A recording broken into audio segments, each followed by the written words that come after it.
Hey there, it's Bobby Legs, and welcome to another episode of Bobby Legs Loves Watches. And today I will be reviewing the Traska Commuter.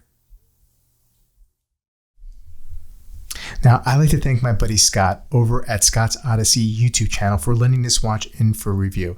It's because of great guys like Scott who lend in watches that I'm able to produce content continuously. I have a link to Scott's channel in the description below. Please visit him, please subscribe, tell him I sent you, I'd appreciate it. Also, if you're interested in lending in a watch for review or for me to showcase on the channel, my email is also located in the description below.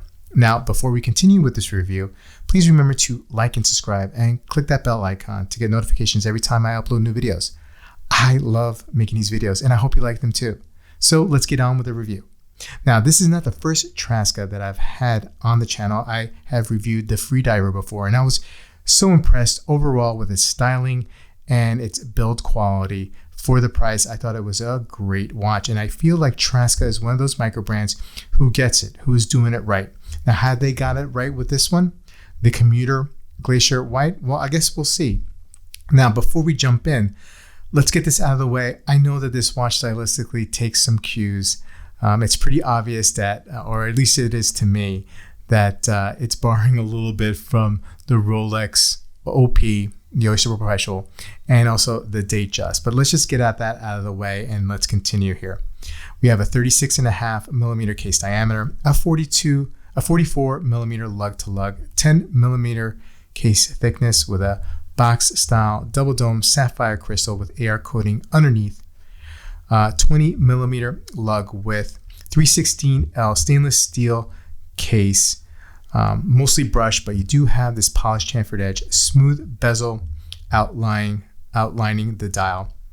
You also have a stainless steel bracelet, oyster style, 20 millimeter at the top here, tapers down to 16 millimeter. Very comfortable bracelet, fully articulated links, solid end links.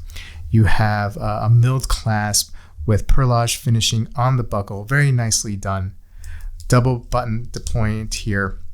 Now, I don't know where Traska gets their bracelets made, but it's probably in the same factory or place where Laurier gets their bracelets. And I only point that out because I feel that Laurier and Traska have one of the best bracelets in the micro space game, micro brand space, especially in the price range, which you can get this while we're speaking of price for $565 MSRP. But they're just great, very comfortable bracelets. One thing to note with these screws, you're gonna need some really small screwdriver. Now, I know Laurier sends a screwdriver with their watch. I didn't see one here in the box that Scott sent me, but that doesn't mean that it wasn't included. Maybe it was, and Scott still has it at home. But just keep note that if it doesn't come in with a screwdriver, you're going to have to find a really small one to finally get an adjustment on it. Screw down case back. It has a 100-meter water resistant screw down signed crown. Now, this is powered by the Miyota 9019 automatic movement, 28,800 beats per hour.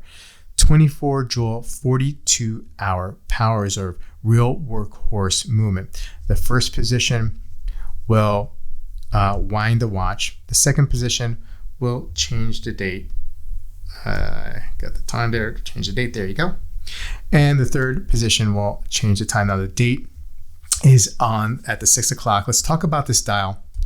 It is the Glacier White, beautifully white dial, Traska symbol, just at the 12 o'clock with Traska written underneath. Automatic written above the framed date window at the 6 o'clock.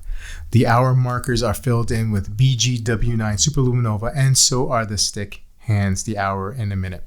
The second hand has no lume, but very classic configuration with the dial, this white dial.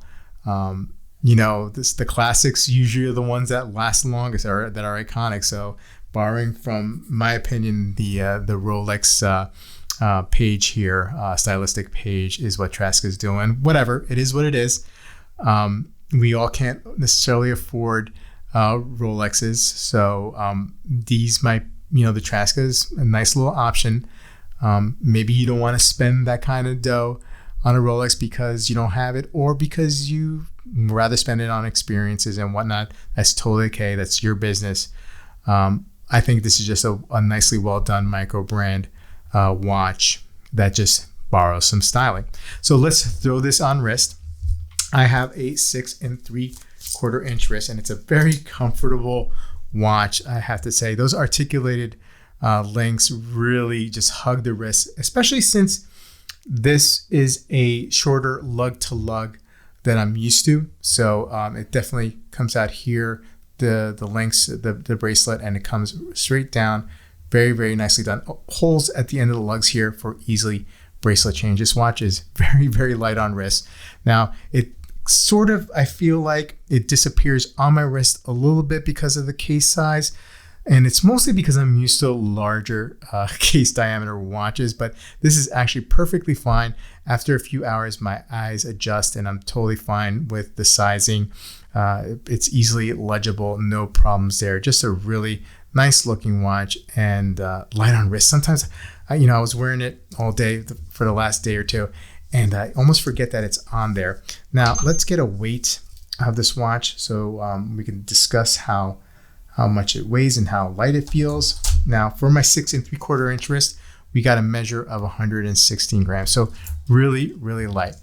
I think that this is a great release by Traska for the price. The finishing is pretty good, and it's just great overall build quality. I mean, the proprietary hardening process on the case and bracelet, raising it up to 1200 Vickers.